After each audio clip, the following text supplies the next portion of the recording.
Hey, welcome back. What the Phuc? I can't believe you're still Hey, here. everybody. Episode How's it going? 37? Is that 37, right? yeah. Yeah, we're episode 37. Oh man, I'm in hoodie. I'm in a hoodie right now because I just finished coding the Phuc Labs product. I'm done. You can ship Nice. it. Basically, this is the hardest part. All that stuff, all the hard parts been done. The final piece of it, cherry on top, I added today. Um, and so when you write a great book or something like that, like let's say Yeah. J.K. Rowling like finishes like Harry Potter, Yeah, like yeah. that's the feeling that I have right now. Like that's why I have this hoodie. I've been coding all day. I've been coding all night, and I finished this AI basically, this artificial Okay. intelligence that is going to basically play a game, and the Okay. game is going to be like Bitcoin mining. But instead of Bitcoin mining, we're gonna mine real pieces of metal. Huh. And the first Yeah. piece of metal that we're gonna do is copper. So little pieces of copper. We can play a video game where like, okay, I see a piece of copper. I'm gonna basically have an algorithm to try to cut that piece of water out, and basically like a conveyor belt. Water is like a conveyor belt, Okay. and we are able to extract the packages and take the packages that we want off the conveyor belt. So, for example, if I see a package that looks like copper, I'll grab it. And if I see a package that looks like plastic or something that we don't want, I'll just let it keep going. Okay. And so we've already done this in the lab successfully many times. So we actually just introduced a feeding system that will actually shake and feed, as well as another process where we basically feed. I can't tell you all the details No, no. uh, of the Secret feeding sauce, system man. and all this stuff, but basically it's like a game where we feed these coins into the video game, and then someone has to just basically sort the coins. And we basically these coins are grinded metals that we grind Okay. or have someone else grind, or someone provides us already grinded, and it's like Bitcoin mining but in real life. So if you want to invest in it, it's on republic.com. A This link in the show isn't bio. an infomercial, by the way. This is a reality show about Roberto and I's lives, where we try to fight the struggle and do startups, I guess, Yeah. and talk about Yeah. aliens. What have we been doing the last couple of weeks? That's what we've been doing, though. Like talking about aliens and setting up the startup for Phuc Labs. And like the whole Republic campaign and everything that I've been linking to. It's you telling me that it's going to be on sometime this week, right? Like next week. Sorry. Yeah, so Sorry, we it's went through a stumbling block with some like basically an audit we have to do for basically what's called Form C. Okay. So Form C is to make sure that we have all the information put together, and then once we submit the Form C, which we're doing this week, then the Republic campaign will be live. Right now, it Cool. looks like we have 40,000, close to $40,000, Check and right about now. 100 people. That's just the test page. So that means Okay. that these people have committed to put that money in once it goes live. That doesn't mean they will, but we haven't really done any promotion.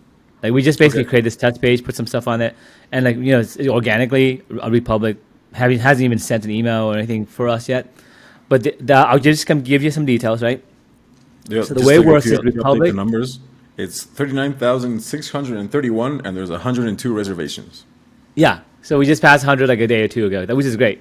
But we need Yeah, about yeah. 2,000 names, because we're trying to raise $1 million, and Okay. the average check size, as I say, $400. You need like 2,500, something like that, names. And so what we're looking to do is basically close this round in a couple of months, but along the way we can get the money. So here's how Republic works.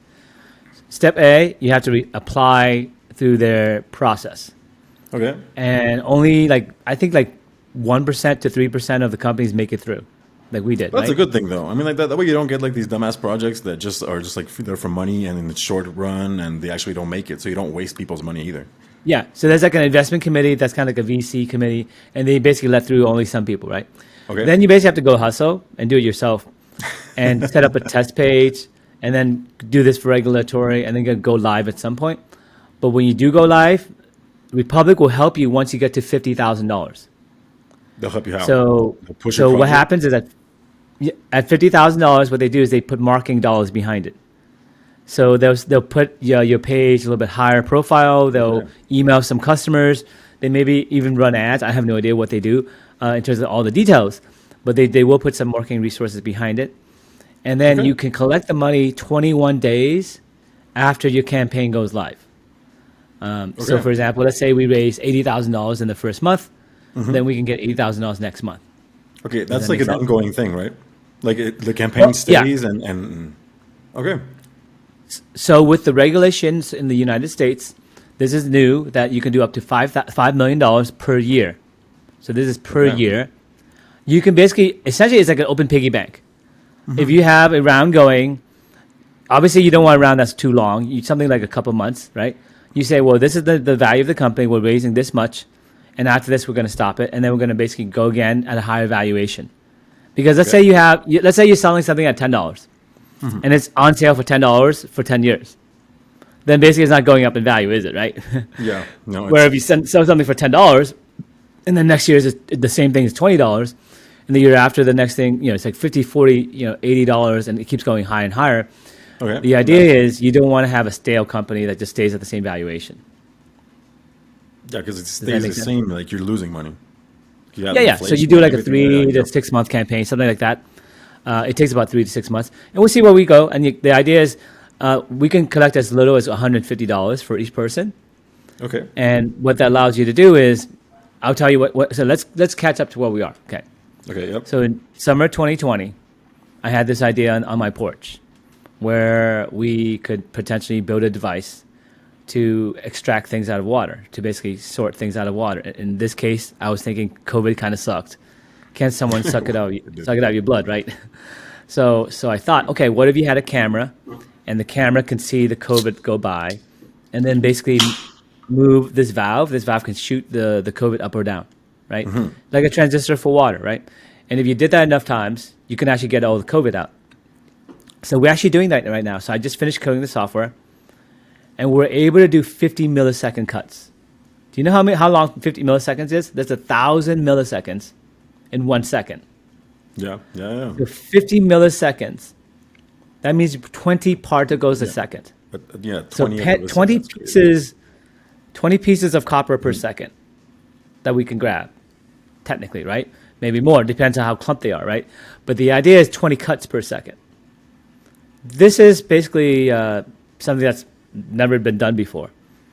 But this also is the reason why this is such a great company, because what we did is we took AI and we applied it to something that never was applied to.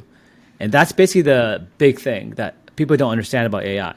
Okay, I'm an AI expert now because I've been doing it for the last 2 years essentially. But yeah, I'm also a really amazing coder.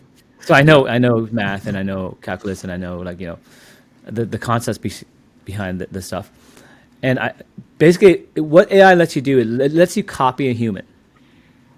Okay. It lets you copy the thoughts of a human in a mathematical way and let that human enter a time warp. Okay? What do you mean? I'm writing a book at some point. It's going to be called the Law of Emergent Knowledge. But one of the chapters, actually the theory itself, there's a couple of theories. What are the theories I have? The grand theory. Okay. One of the grand theories, besides the Law of Emergent Knowledge, I have other theories, by the way. But one of the grand theories I have was called the resolution of reality.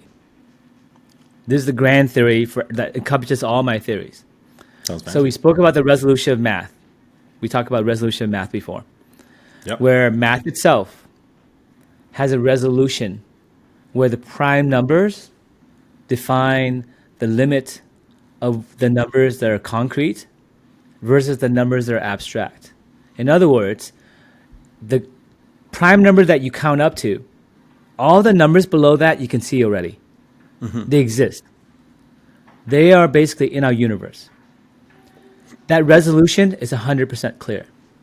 Yeah. But the numbers above the prime number you've counted up to, you don't know all the numbers yet.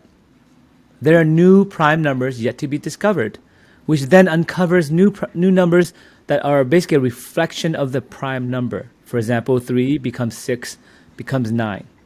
Does that make sense? It does. So the resolution of math basically allows you to have a finite math system that is also yet infinite. Imagine your iPhone has 16 gigs. That's all you need to calculate your vacation this month because you're going to whatever. But then you realize, I need more memory because next week I'm going to more vacation where I'm going to take more videos. I'm going to run out. Well, how does the universe allocate more memory? You can't just go to the iPhone store or the math store and say, hey, math, give me some more numbers. But yet you can. How? By the law of emergent knowledge. You compute, you loop, and you remember. And by computing, looping, and remembering, you can just basically count. That's looping. Count higher. You calculate each number, if that's a prime number or not. And then you remember, because part of the calculation is if you've seen that number, that's not a prime number. So you have to remember all the previous prime numbers. So you have to have the resolution of all the previous numbers. You have to see all the previous prime numbers in order to calculate the next prime number. But the prime numbers come forever, infinitely. So you can always upgrade your math number system to include more numbers that you need. But those numbers... It's like this never-ending well. Yeah, exactly. That's why God is handing new information to us through the prime numbers. So the handoff is God, hey, it's a fractal universe. I'm going to give you a new pedo of math. This pedo of math, the root is the prime number. And the prime number is going to unfold more numbers that are basically multiples of that. So let's say 9 and 3 becomes 6 becomes 9 because 3 plus 3 is 6, plus 3 is 9, plus 3 is 12, etc. So it unfolds, a prime number essentially unfolds every other possible numbers that it reflects. Okay. It's divisible. It creates, basically. Essentially, prime numbers create new numbers, right, forever. So that's unfolding new infinities. The ability to fold new resolutions of math, new numbers, and that's under the resolution of reality. So math itself, number one, math has a resolution. Does that make sense, Roberto? A resolution in what sense? What numbers can you see? Okay. You have high resolution. The highest resolution, the only resolution below the prime numbers is a binary resolution. Everything below that is finite. You can see all of it. Perfectly clear. All the numbers exist. Above that line, above that prime number, the resolution is incomplete. Like it's not crisp. It's fuzzy. You see some, you kind of know, but you don't know because there's more numbers to unfold, and actually you really don't know because it's forever. So the resolution, there's always a line, and that line is a very important line because it solves that paradox of how you can have a finite universe but yet be infinite. Does that make sense? Barely. Like, elaborate. Okay. So, I have 2 kids. Okay. 1, 2. That's all the numbers I need to track how many kids I have. 1, 2. So when I write an algorithm to count how many kids, so I can make sure I keep my kids safe and I take them with me everywhere I go. Like, hey, there's 2 kids. 1, 2. Yeah, 2 kids. Right? I got 2 kids in the car. I'm gonna pull a Home Alone on everybody. Everything you need in terms of thought, everything the universe needs is 1 and 2. The resolution is up to 2, right? But really the prime number you really count it up to is really 3, right? 3 or below. Or maybe just 2 is kind of a prime number, not really. 2 is kind of a special case. Let's say you have 5 kids, okay? The prime number would be 5, and that's it. You need the number 0, 1, 2, 3, 4, 5. You don't need to understand anything above 5. Because for that one purpose, the simplest thought, the simplest formula, whatever that algorithm is, for that resolution of math, for that problem, is a factor of the prime number 5. The resolution is below 5. Does that make sense? The prime number you need is 5 or below. Yeah. All the numbers that are defined by the prime number 5 or below is in the system, and therefore the system has everything it needs to do the math, to do the operation needs. So no other numbers are needed above 5. Okay. Yeah. That line is the resolution line, right? The resolution below 5 is 100%. The resolution above 5, not quite. Okay. Yeah. So you can see like exactly like up until 5, like you have like 5 tangible kids, like they're there. But let's say you have a 6th kid. Keep counting to 6. So maybe the prime number is 7. Everything 7 and below you can see. But you really don't even need 7 because 6 created by 2, essentially 6 even. But let's say you go to 7, right? 7, you do need a prime number. But 9, right? 9 is not a prime number. You know why? Because 9 was created by 3. So you already saw 9 because you saw 3. 3 created 9, essentially, right? But anyway, you understand? So the idea is the resolution of math lets you define the highest number that you need in your game, whatever you're trying to do. And once you have the highest number, prime number, everything below that you can see 100%. Just like size. Okay? Let's say size, right? There's a certain size you can see down to, a certain size you can see up to. So the second resolution of reality, the second part of it, besides math, is size. Size is the same thing as math. Like, how big can you see? Can I see more than the Earth? Probably not, right? It's too big. Like, it's just too much information. I can't handle it. I can't process more information than a certain amount in terms of my mind, in terms of all that stuff, size I can handle. In terms of small size, I can't see smaller than the atom. I can't see smaller than my hair, probably, unless I need a microscope. Okay, yeah. But actually, you can't really see because that's actually just a translation of what it looks like into this reality. It's a window, all right? It's a window to that universe. So basically, the universes in our okay, the sizes, right? That's a resolution of size. Each size is basically a boundary between a universe and another universe. So when you talk about the multiverse spans size and math. So when people talk about the multiverse, they really don't understand the multiverse, the true way the multiverse is. The true multiverse has a resolution, where is basically when you travel the resolutions of time, which is also another resolution. So a tree can live a lot longer than a human. So that tree, the lifespan is very long, but let's say something that lives like hundreds of thousands of years or millions of years, that time is way, way longer. So there's a resolution of time as well.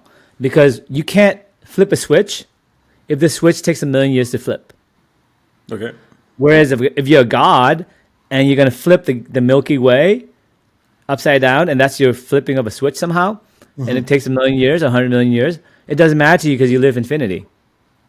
Yeah. So for you, that's a flip of a switch. So there's a resolution of time. So resolution of math, resolution of size, and resolution of time, and also resolution of consciousness. Or spirituality, okay? So, but they go hand in hand, right, with the information that you have in this system, which is kind of like math, wherever it is, resolution of information, whatever you want to call it. But generally, the idea is an ant, right, would have a low resolution of size, would have a low resolution of math, right, low resolution of time. You see that? Because they live a shorter time span than we do. They're smaller than we are. The things that they do in their life doesn't require that many high numbers.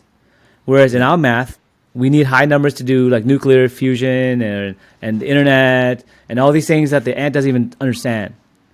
Right? So the math might just understand pick up something, not pick up something, eat something that feels good, whatever doesn't feel good. But we have more complex emotions. So we need to have a resolution of spirituality. Okay, so that's another resolution. Yeah. Okay. And all these resolutions define who you are and what part of the metaverse you're in. Okay, so you can have different combinations. You could be a certain size. Like let's say trees are the same size as we are. Okay. But trees have a different resolution of time. Because they live in a time scale that we can't interact with. They move like plants. So plants live in they share the same dimension as us, except the time dimension. The time dimension, they're in a resolution of time that is different from our resolution of time. So that's how dimensions can intersect with each other. Okay? So the true multiverse, you can say the third dimension can intersect with the fourth dimension here, and the fourth dimension can intersect with the fifth dimension here. All these dimensions can intersect with each other because you're living in the same things. You share certain things, but you don't share other things. For example, time. I don't share the time scale of an ant. Okay? Because in a millisecond, in a second, the ant can have the same thoughts I have in a whole week. So for that second, if the ant sends all those emotions to me spiritually, Yeah. I wouldn't understand it anyway. If I send numbers that are too high for the ant to understand, it's like saying Google times a billion, Google, Google, Google. Like, what the hell gibberish is that? That's not even math that we can understand because no books have that number, ever. Mm-hmm. We don't even talk Okay. about that number.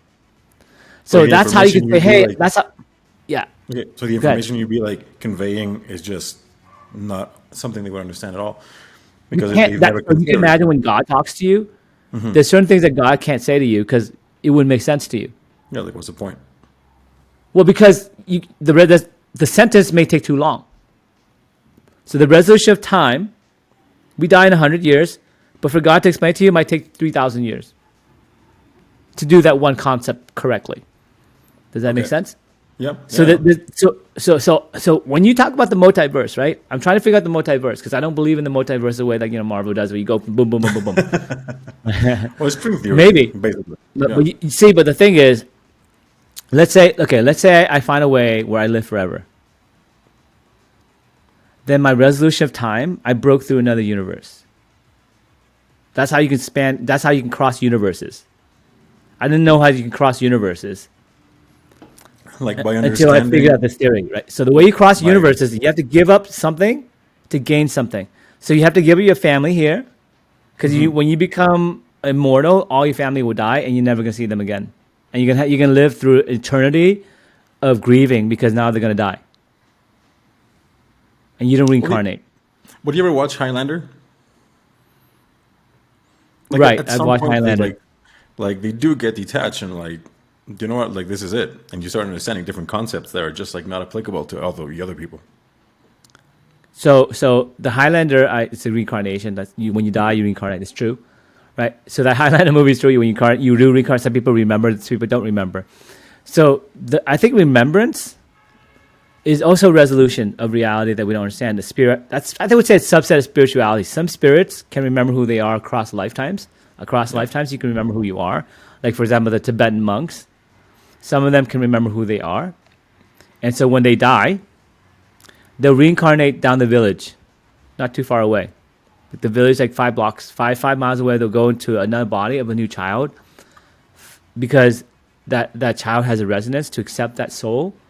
And then they'll come back and then they'll say, hey, that's the monk from down the street. We'll have that child go back to that monastery at the age of 5 because he said that's where he came from. Yeah, that's when they make you like choose all these items, right? Well, they'll remember, like, oh, that's me. I belong to that monastery. My name is blah, blah, blah. I died because what happened was all the Tibetan monks were going home and there was an avalanche and I got caught in the avalanche and I died. But, I'm like the old man, like the 90-year-old monk that used to be there, but that's me. But I just reincarnated and I'm like 4 years old. I can talk and I can tell you now. But I remember all the stuff. Right? Imagine how literally, that is literally what happens. Yeah, but I mean, imagine before you acquire speech, you have all this information, and you're like, man, like I'm stuck here, and it's just like frustrating in your own body where you can't do anything with it. Well, Mateus de Stefano, the one I told you about, that happened to him, right? So he basically said, I remember all my past lives. And so what he says is he's a star seed. He reincarnated here on purpose because there's a transition going on where humanity, all of us, we're going to the 5th dimension. Okay. From the 3rd dimension to the 4th dimension, whatever the 5th dimension, whatever you want to call it. We're basically ascending as a planet. And now I understand what that means. Okay. So there's a resolution of spirituality that we're crossing. The resolution, there's always a boundary line, right? So as you evolve, Like the the prime ceiling. numbers you count go higher and higher, right? And at some point, you get to a number where actually you can access information and something emerges out of nowhere. The Okay. law of emergent knowledge, Yeah. right? So yeah. new things will emerge, new knowledge will emerge, and the knowledge of aliens we'll have to accept. We'll have to accept 50% of the planet. We'll have to believe that aliens exist. But I feel like when you say like emerges, it's like it just magically appears when it's been there all the time. We just couldn't grasp it. It's not as it emerges. Okay, the way you can think about it is this: it's the resolution Okay. of energy. I forgot about that. So the resolution of energy is also how you can combine quantum physics with gravity. So imagine everything in the universe is information, but information travels in waves. So when you have a wave, like a wave, like my hand, like this, right? A wave. Like, ooh. To repeat the wave, you must have a quarter of a wave. You need 25% of the wave. Because if you draw a quarter of a wave, you can draw half a wave. Yeah. Just like And if then you have the first prime number, Yeah. if you have 3, you can draw 6, you can draw 9, you can draw 12, you can draw everything that repeats after that. So the universe itself is binary. The energy doesn't exist, and then it appears out of nowhere. Okay? So what happens is, okay, this is my grand theory. There's something called the Casimir Effect. So in physics, look it up. There's something called the Casimir Effect. This is how geckos actually stay on the wall. You know geckos? Yep. Those are lizards, right? Yeah. The way they stay on the wall is they have these non-conductive plates, basically 2 walls. And these 2 walls get progressively closer and closer together. Now imagine that you have energy. You have magnetism, you have other energies, you have like whatever energy you have, gravity. And those are waves. And in between the walls, you can fit a quarter wave of everything until you get to a certain size where the wall gets so close where you know how waves are, right? Some waves are longer than other waves, right, Roberto? Yeah. Like low frequency waves, high frequency waves, Yeah. low, like red, blue, white, all these colors are different waves that have different sizes. So imagine you have a wall, and all of a sudden you used to have 10 waves. And now one of the waves disappears. Now you have 9 waves on the inside. What you just did is you just crossed the resolution of energy. Okay? Because that resolution of energy, what that is, that quarter wave is gone. Because you went shorter than that quarter. Once you went shorter than that quarter, the instant you go shorter than that quarter, the information disappears. You don't have a complete set. You haven't counted up to that prime number yet. It doesn't exist in your universe. So let's say you have does everything stop making sense? Or they just like the information stops sending, and then guess what happens? There's 9 waves between the walls, and outside the wall, there are 10 waves pushing in. And what happens is the plates get closer together, and you basically get things getting closer together, right? It's called the Casimir Effect. That's why geckos stay on the wall. It's almost like gravity, right? Yeah. Now, imagine that you have 1,000,000 waves, and you get smaller and smaller and smaller. Each wave is something that disappears. And all of a sudden, gravity disappears. Because gravity is also a wave. Look it up. There's a graviton. A graviton has been measured. Gravity is a wave, and the wave always has a size. Imagine you move so small that of the 1,000,000 waves in the universe, now you have no more gravity. You pass the resolution of energy for gravity. The threshold, the bounding box, right? Gravity doesn't exist anymore because the quarter graviton wave doesn't exist anymore. Gravity disappears. And that explains quantum gravity, quantum physics, the resolution between Einstein's theory of gravity and quantum physics, because gravity disappears at a certain size, a resolution of energy, resolution of size, kind of same thing, right? Because waves are sizes, right, or energies. The resolution goes away, the energy goes away, but guess what? Keep going smaller and smaller and smaller, and then you're going to find out these are the orbits of the atoms. You know how atoms have orbits? The electron goes in an orbit, and there's an orbit of 9, 10, whatever, and there's a certain energy level. Yeah. That's because there's a resolution of energy, and the orbits, they don't just go smoothly. They just go from one orbit, and then suddenly disappear, and then they appear again at a different orbit. No one knows how to explain that. Same thing. It's the same thing as Casimir Effect. The resolution of energy goes away. This energy goes completely away and goes to a new state where now it's in a tighter orbit. And that explains the strong nuclear force. Okay? Okay. So all the forces in the universe, you can use a resolution of energy theory to explain. Okay? It explains gravity, explains all that, because everything's just a wave. And energies will appear out of nowhere. For example, the wave of the galactic supernova. That wave of information we can't access. I don't know. It's too long. It's like millions of light years across. Maybe I don't know, thousands of miles. But I want to know. But it doesn't matter to me because we're in it. We barely notice it because the resolution of time so different that it doesn't even move in our time, right? Or maybe it moves so fast that it doesn't matter. But the idea is we can't access it. We can't see it. It doesn't exist. So that's basically, as you travel across universes, you essentially lose energies. So you can lose the energy of the gods because you become too small, right? Because at the god level, you can access all these god magic and all these god things that are super freaking big. Right? You were Vishnu, and you used to hold planets or galaxies and cast spells and move them around, but now you can't because you're just a little atom. But that's us, right? But to an ant, we're like Vishnu, and Vishnu, we're like people are like ants to us. So we look down on ants, just like gods look down on us.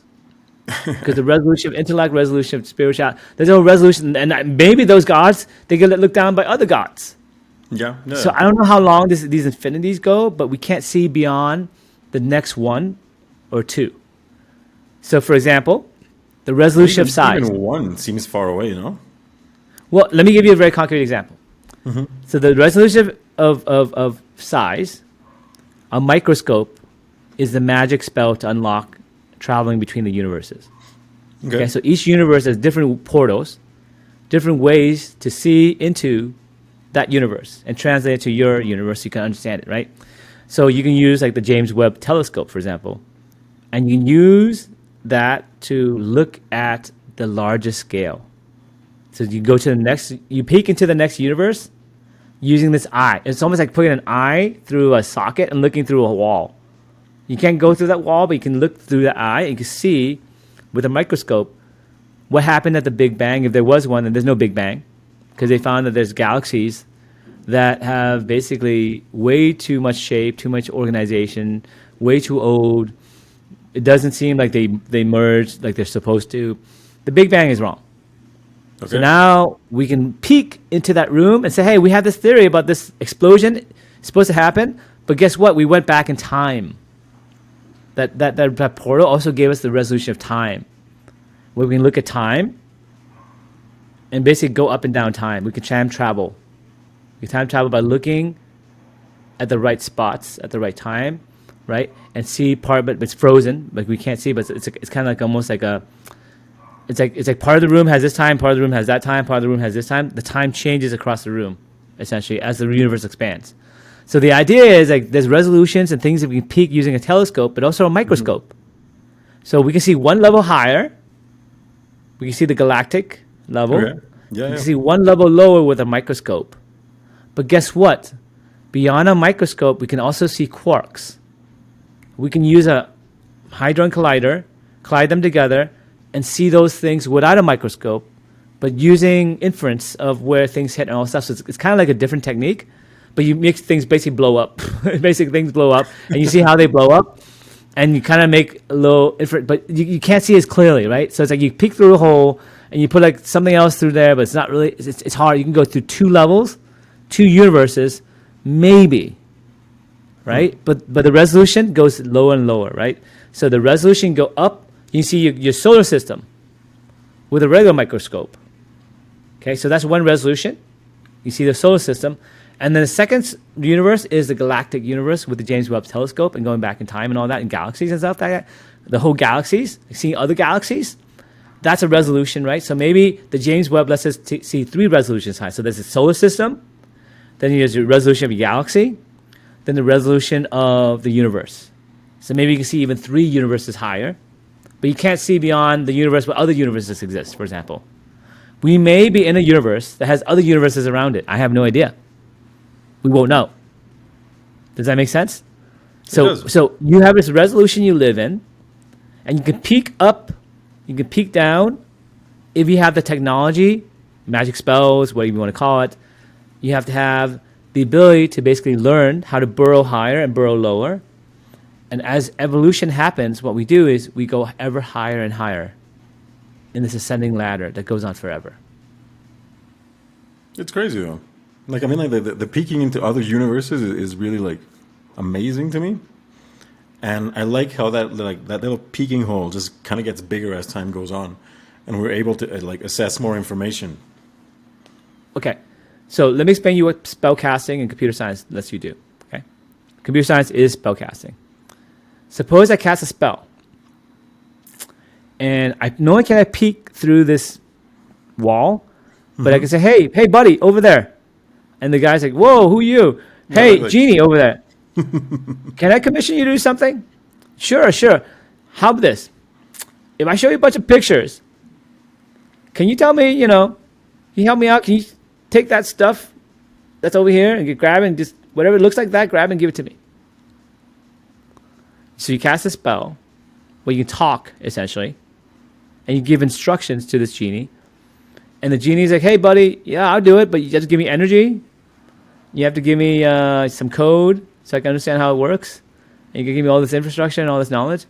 And I'll do that for you, buddy. Like, and that's great. I'll get it for you, but you need to tell me what you want exactly. Like, okay. Right. But guess what? I'm going to have to change the resolution of time.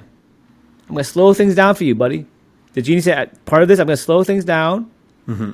So I can see things really quickly. Things that take 1 second for you guys, I'm going to slow it down. So it takes me like a week.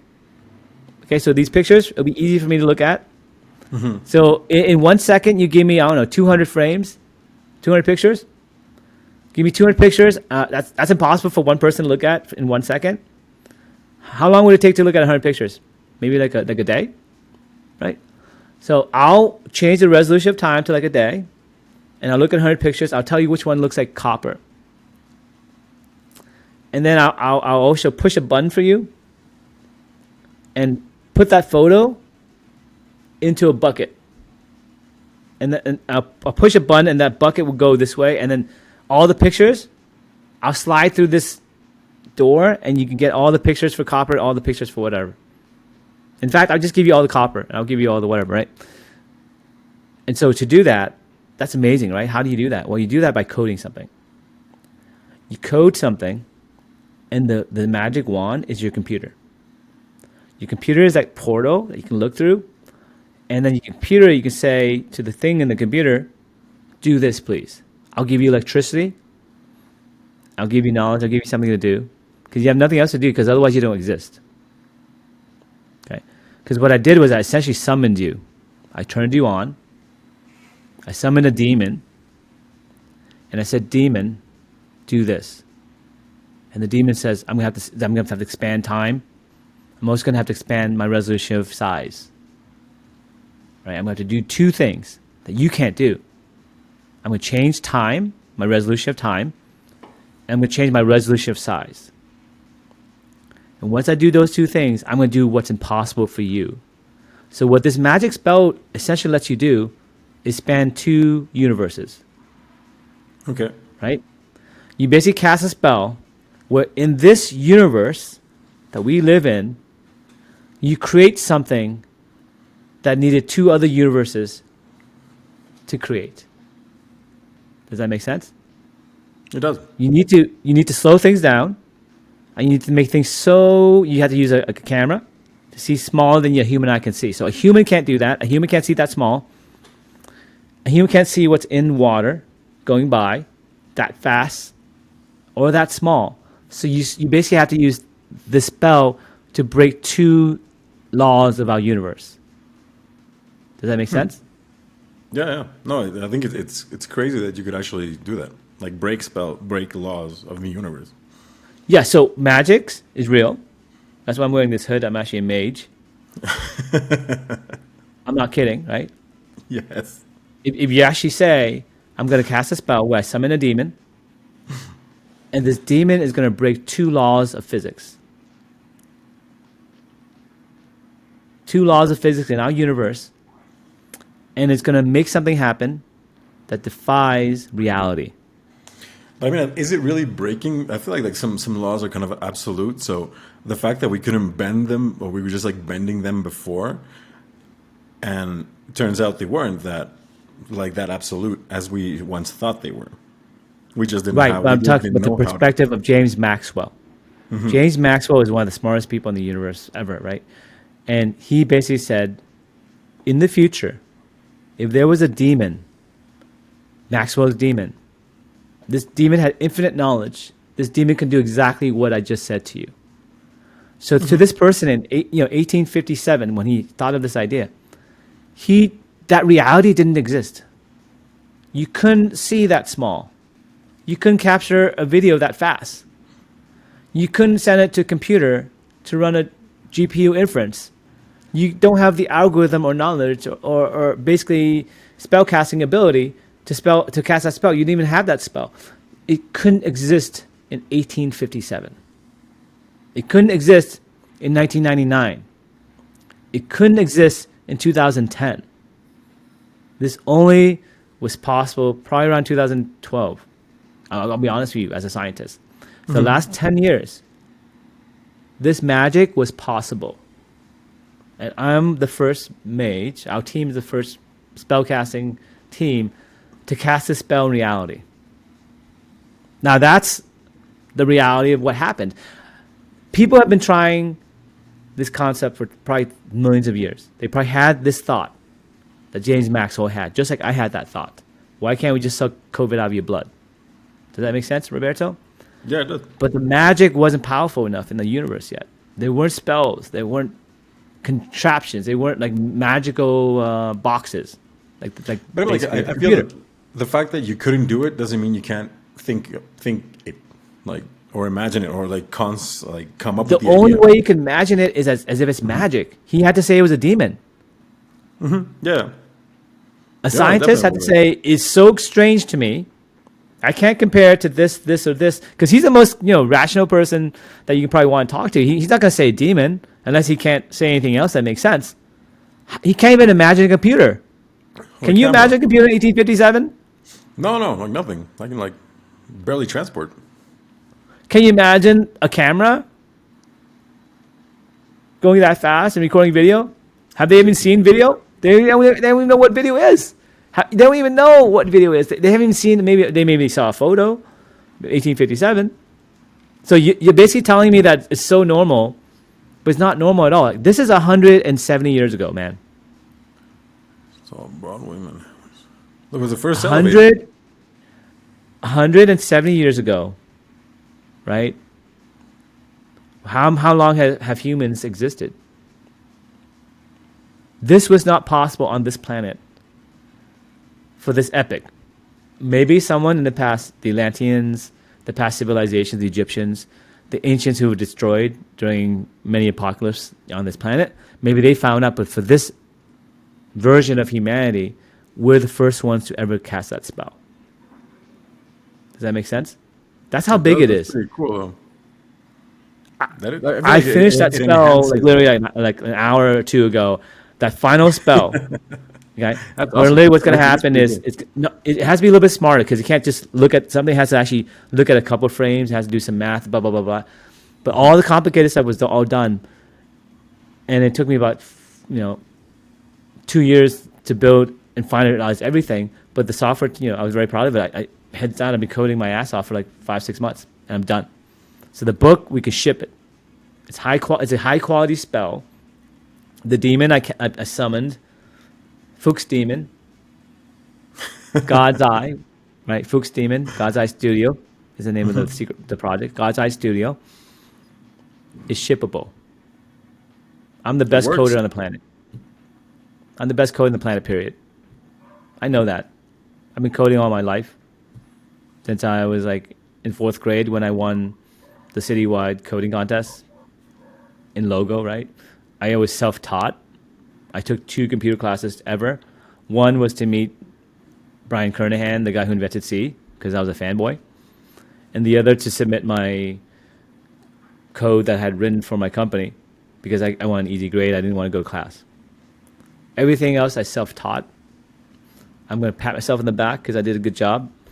But the AI it was easy breezy for me, right? I taught myself AI. I've innovated new ideas within the AI, within the company. I'm going to open source some of them.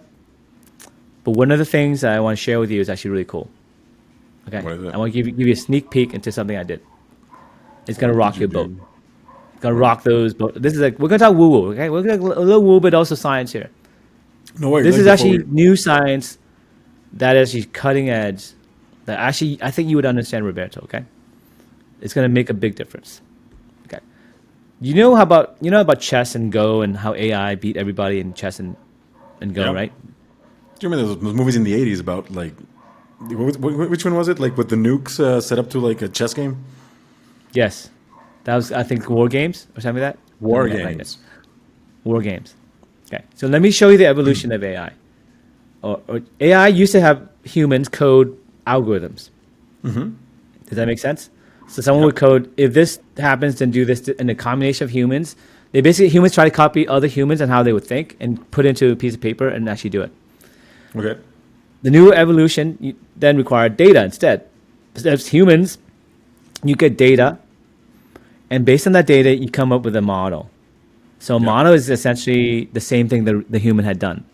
So a model essentially is what's called a function. A function is basically when you say, I want to give you some information, and you predict something for me. Okay? So I'll give you a picture of something, and you tell me what it looks like. Does it look like A, B, or C? And if you give me all the pictures, and you give me all the answers, I can essentially copy and cache Okay. a cache, right? I keep a copy. Caching is keep a copy of Like everything that was people. decided on in the past, and essentially give you a prediction that is as close a match to something in the past as I can. And most of the time, if you have enough data, it'll be pretty exact. So, for example, that's why like everybody's data is so Sure. valuable nowadays. Like it's crazy. well, what's your favorite color? Like if you say your favorite color is red, now I know your favorite color is red. So when someone says, "What's Roberto's favorite color?" and they give me color and they say red, oh, of course it's red because I know. Yeah. But they say blue, it's like, no, that's wrong. So that function is easy. It's like, I'll have to ask you, Roberto, what's your favorite color? Red? Okay, great. Now I have a function for Roberto's favorite color. So if Exactly. someone says, call the function, call the model, Roberto's favorite color, and pass in the color, I will be able to run that because I have the cache, I have the data. Yep. Now I do that for Information is everyone. there forever. Yeah, if I have an all men, I might have all the men in the universe, and if I have characteristics about all those men, maybe I can find out some patterns. But the idea is that's the idea, okay? And then the data came from somewhere. The data has to come from humans, potentially, right? Telling you Yep. information like what's your favorite color, right? But then what if the data came from the robots themselves? So what if you had a model, and this model played a game like chess? Okay. And the model had made a copy of itself. So Roberto, you copy yourself, or me, I copy myself. Okay. And I play a game, and I'll just keep score, and I'll see who played better, and I'll just remember who played better. I'll remember to do those moves better, and they'll just keep playing each other until they find out the better way to play by playing themselves. Does that make sense? Okay. Yeah, yeah. I feel like it's an extrapolation of the that's concept the of fi- beating yourself, becoming a better person than you were yesterday. Right. So what happens is when the AI happens, it changes the resolution of time. The resolution of time allows it to play the game against itself through eternity. Each cycle, for 1 second for us, might be a billion games that it plays against itself. Yeah, yeah, yeah. And if you keep playing, you basically get all the data you need to train yourself. Okay. So that's the current status of the computer vision AI world. But what if you did something new? So this is the new thing I did, okay? What if you don't play against yourself? What if I play against you, Roberto? What if you're blind, but you play chess in your head, and because you play chess in your head, you have a different strategy. You have Yeah. a different way of thinking about the world. Yeah, you process What if information. I don't know, have a different way of seeing things? And what would happen is, what if Tai Chi fought Taekwondo? One is a soft Kung Fu, one is a hard Kung Fu. So instead of two hard Kung Fus fighting each other, Yeah. why don't these AI fight each other and teach each other? Now, the secret behind this is the teaching each other. The AI, when you teach yourself the same information that you know. Okay. Because you have one perspective. Like you an have echo one chamber. way of seeing the world, right? For example, Kung Fu. Soft Kung Fu, someone punches you, you dodge and punch back. Yeah. So that's basically how you have your algorithm. In Tai Chi, someone punches you, you use their force against them. You take their punch, you use it as your force. You Yeah. have to know how to Redirect. turn the force in a U-turn so you can use it against them. Those two Kung Fus, if they fight each other, they're going to learn way much more than the two same Kung Fus fighting each other. Because their perspective gives them new moves they never thought of. New moves that a clone of themselves would never think of. And so when they fight people that are hard Kung Fu and soft Kung Fu, they'll win. So if you have 5 AIs fight each other, they'll even learn more perspectives. So the new age of AI will be AI collaborating with each other. They're all going to join each other through the resolution of time. They're going to jump into the portal of resolution of time, so they all play in the same arena. But they have different perspectives. They'll bring different universes, powers of different perspectives into this game. Whereas the current winner right now, so this is going to change the world, hopefully. It can only fight itself. Yeah. So let's say I want to beat Go or chess, the AI right now. The only way I can beat it is by playing the game longer. Because I'm playing so let's say Google plays a game for 1 billion hours. It'll have better data than me because what happens each time it plays, it gets more data and it has more training. So no one can beat the Kung Fu for Google. Except something like this. Something like this can beat the Kung Fu for Google because Google is using a different type of training. It's getting data from the same model, the same AI over and over again. And it can only improve so much. Whereas if you have 2 models fighting each other, in 1 week, I can train and beat the Google chess. Because I'm fighting. That's pretty crazy, though. Well, that's the theory. The theory, I'm doing actually this for computer vision, right? So with computer vision, I can't tell you all the secrets, but I'm having different models help each other. Like, oh, can you see this? Can you see this? Oh, I can see this. I can see this. It's almost like 5 witnesses. Let's say you see someone kill someone. Let's say you have 5 witnesses see O.J. Simpson kill his wife, right? I saw it from my window of my house. I walked by. I saw the blood. I heard a scream. Right? Everyone had different perspectives of the crime, and together they could solve it. Yeah. Does that make sense? It does. It's amazing, though. That's pretty cool because it does give you like a wider range of possibilities, and all that translated into one chunk of big information makes that piece bigger than its parts. And that's why God created us. Okay? That's why knowledge is emergent. Because when you play this game and you interact with other souls, and the souls are different from you. And that's why diversity is good. And you don't think exactly the same. Each move brings you closer to the answer. Okay? Because the way you can think about the universe itself is you have to unlock all the possibilities. If you unlock all the possibilities, then you always find the way out of any trap that you're in, right? Or anything that you don't know or understand. Or you can explore new things. So that's how encryption and decryption works, right? So let's say I have a combination lock. Let's say I have a bike lock. Bike lock has 4 digits.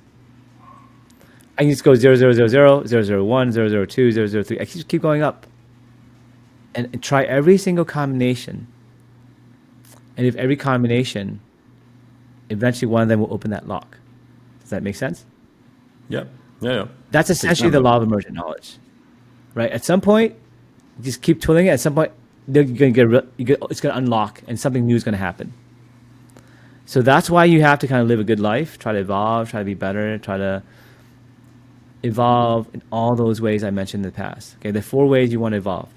Okay, in terms of the Hindus, in terms of the Buddhists, in terms of what I've been learning, you have to evolve with your body. Your body is very important because your body reflects your inner expression of your epigenome. Okay, your epigenome is in your belly, is in your intestines, is in your body. Okay, and the epigenome, this is actually new stuff, right? That I've been finding out, responds to sound. I remember this very clearly when I was a little kid. I learned how to do coding, and when I did coding, I would play an audio cassette, and it would go like a fax machine. Yep. And that's how you would load a program.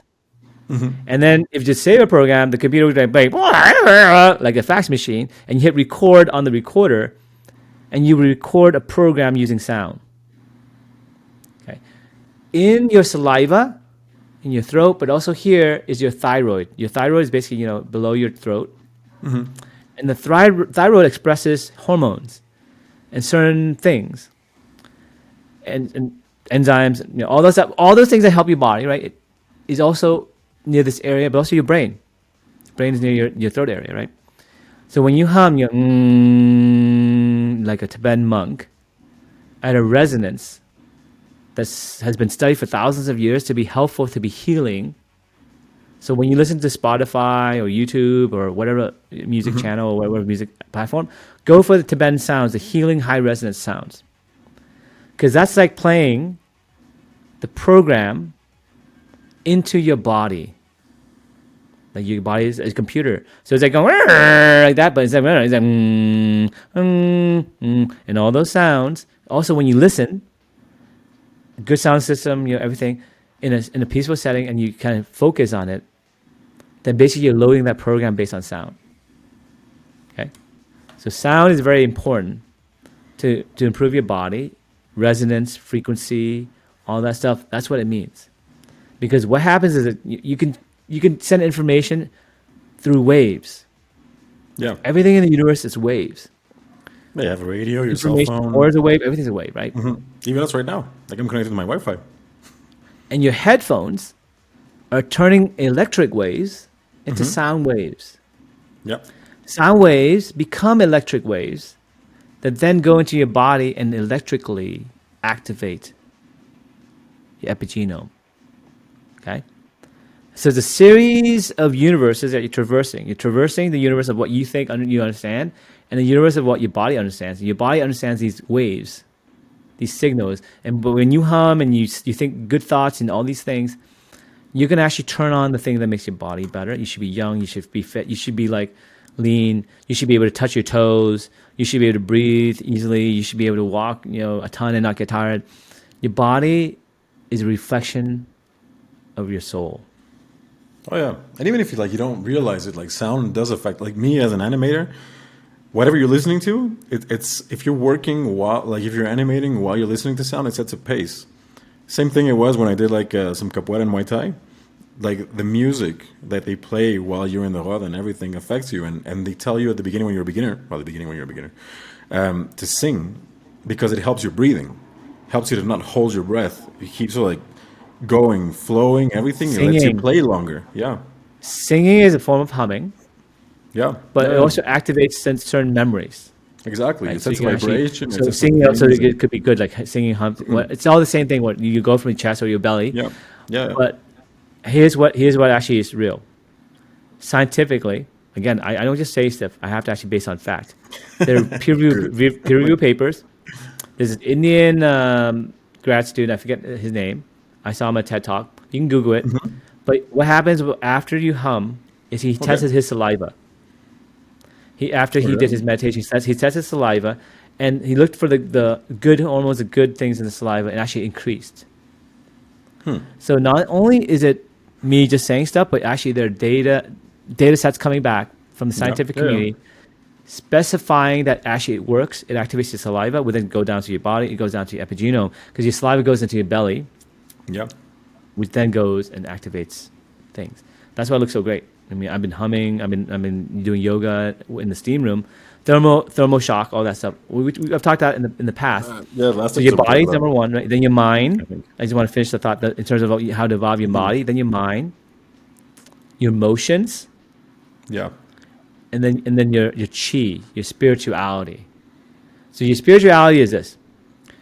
If I meditate, pretend I'm going to die, and I went to God, or I'm God, whatever it is, whoever you believe is that, and you said, how is that life? Did you do anything different? If you answer perfect, check, check, check, check, check, that means you meditated, and you went and fixed all those things. That's what I did. Every time I meditate, I think, what did I do wrong that day? And let me purge all my spiritual karma. So karma weighs you down in your lifetime. That's why I think I ascended, because I can actually leave this planet because I don't owe anyone anything. I don't owe my wife. I don't owe my kids. I don't owe my partners. I don't owe my friends. I've been a good person to everyone, and if I didn't, I try to be. I try to say sorry, or I try to give them what they need. But every time I meditate, I leave there with a clean slate, as if I'm going to heaven. That's ascending. I would say 99% of people can't say that. But that's okay. It took me a while to get there. I'm 46 right now. I'm 45. I will be 46. But this is what the Phuc podcast is. The whole point is to prove an example. You can see I got younger. I use my anti-aging drugs based on science. I've been meditating. But not meditating. Meditation is boring, man. What you should really do, like when you go, right, pretend you died. Okay? Because meditation, people say meditation is supposed to forget everything. No. Meditation is when you forget everything that's not important, you blank out your emotions of everything that day, and then you go out to the deep karma. And you say, when I die, what's that deep karma I'm going to leave behind? Because there's nothing else. You can't let go. You try to let go and let go and let go and let go. The thing you really can't let go is that karma. That's why meditation, that's why I say get calm, release everything. You release everything to confront it. Okay. Because then you know what you need to confront. And then without the use of psychedelics, without the use of psychiatrists, I'll tell you the answer. It always ends up you wronging someone. That last thought, that karma. Make it up to them somehow. Say sorry. Do something that proves you're sorry first, then say sorry. Clean your karma. Once you do that, next meditation, it'll go away. Or you're going to feel happy. And that's called bliss. Bliss is when you let go of a karma and you ascend to the next challenge, which is who would I screw next? Who would I screw next? Each time you unscrew something, you feel great. And at some point, you have no one else you screwed. And then you live with a light heart and with harmony with the universe, and you don't care about dying or living. You live in heaven already. I'm already in heaven, guys. So this is what the Phuc, guys. Hopefully you have a good message there. For sure. Where the idea is to create heaven on earth, not to try to get to heaven. To live it right now. The resolution of spirituality. That line can happen anytime you want. It can happen after you die, you go to heaven, but it could also happen in this lifetime. See you guys next time. Take care, man.